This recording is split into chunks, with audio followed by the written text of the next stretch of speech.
சிவகங்கையில காவலர்கள் தாக்கியதுல உயிரிழந்த அஜித்குமாரோட குடும்பத்துக்கு கூடுதல் இழப்பீடா 25 லட்சம் ரூபாய் வழங்க தமிழக அரசுக்கு உயர்நீதிமன்ற மதுரை கிளை உத்தரவு பிறப்பித்திருக்கு.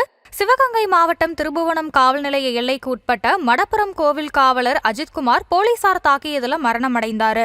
தமிழகத்தையே உலுக்கிய இந்த கொடூர சம்பவத்துக்கு எதிர்க்கட்சிகள் கடும் கண்டனங்களை தெரிவிச்சது. இந்த விவகாரத்துல 5 காவலர்களும் கைது செய்யப்பட்டு சிறையில அடைக்கப்பட்டாங்க. இது தொடர்பா உயர்நீதிமன்ற மதுரை கிளையில வழக்கு தொடரப்பட்டது. இந்த வழக்கு தொடர்பா சிபிஐ அதிகாரிகள் விசாரணை நடத்திட்டு வராங்க. இது தொடர்பா மதுரை மாவட்ட நீதிபதி ஜான் சுந்தர்லால் சுரேஷ் விசாரணை நடத்தி தன்னுடைய விசாரணை அறிக்கையை உயர்நீதிமன்ற மதுரை கிளையில தாக்கல் செய்தாரு. இந்த நிலையில அஜித்குமார் உயிரிழந்தது தொடர்பான வழக்கு உயர்நீதிமன்ற கிளையில மீண்டும் விசாரணைக்கு வந்தபோது முக்கிய சாட்சிகளுக்கு பாதுகாப்பு கோரி சிவகங்கை மாவட்ட நீதிமன்றத்துல தாக்கல் செய்யப்பட்ட மனு மீது 7 நாட்கள்ல முடிவெடுக்கணும்னு நீதிபதி உத்தரவிட்டாரு.